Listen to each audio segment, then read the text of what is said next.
আসসালামু আলাইকুম। আজ রান্না করে দেখাবো রেস্টুরেন্ট স্টাইলে ছোট মাছ রান্নার রেসিপি।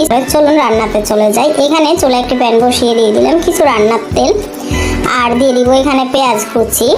চুলা রাসটা হাই ফ্লেমে দিয়ে এখন দিয়ে দিলাম আমি 1 চামচের মতো রসুন বাটা। রসুনটা একটু তেলের ভিতরে ভেজে নিব, হালকা একটু ভেজে নিব যাতে করে কাঁচা গন্ধটা চলে যায়। দিয়ে দিলাম স্বাদ মতো কিছু লবণ, দিয়ে দিলাম 1 চামচের মতো হলুদ গুঁড়া আর 1 চামচের একটু বেশি মরিচের গুঁড়া। আর কোনো মশলা এখানে ব্যবহার করব না।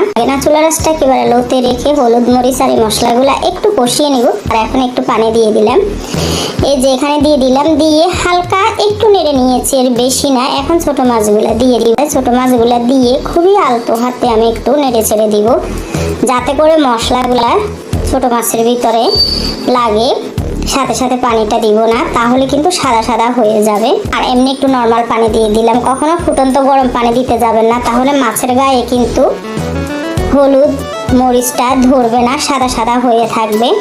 যখন বলক আসবে তখন আমি ঢাকনা দিয়ে দিব। এখানে এই যে মাছের যে একটা কাঁচা গন্ধ সেটা চলে যাবে। আর ঢাকনা দিয়েও আমি চুলা রাসটা হাই ফ্লেমে রেখে 3 থেকে 4 মিনিটের মতো জাল করে নিব। ছোট মাছটা রান্না হতে কিন্তু বেশি সময় লাগে না।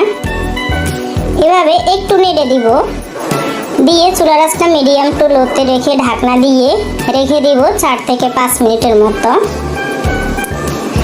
এই যে তেল উঠে এসেছে, এখন আমি চুলাটা বন্ধ করে দিলাম। দেখুন কতটা লোভনীয় হয়েছে। এভাবে ছোট মাছ রান্না করলে কিন্তু সবাই পছন্দ করবে। ভিডিওটি ভালো লাগলে ইউটিউব চ্যানেলটি সাবস্ক্রাইব করে দিবেন। দেখা হবে যে কোনো পরবর্তী ভিডিও নিয়ে। ভালো থাকবেন, সুস্থ থাকবেন। আল্লাহ হাফেজ। আসসালামু আলাইকুম।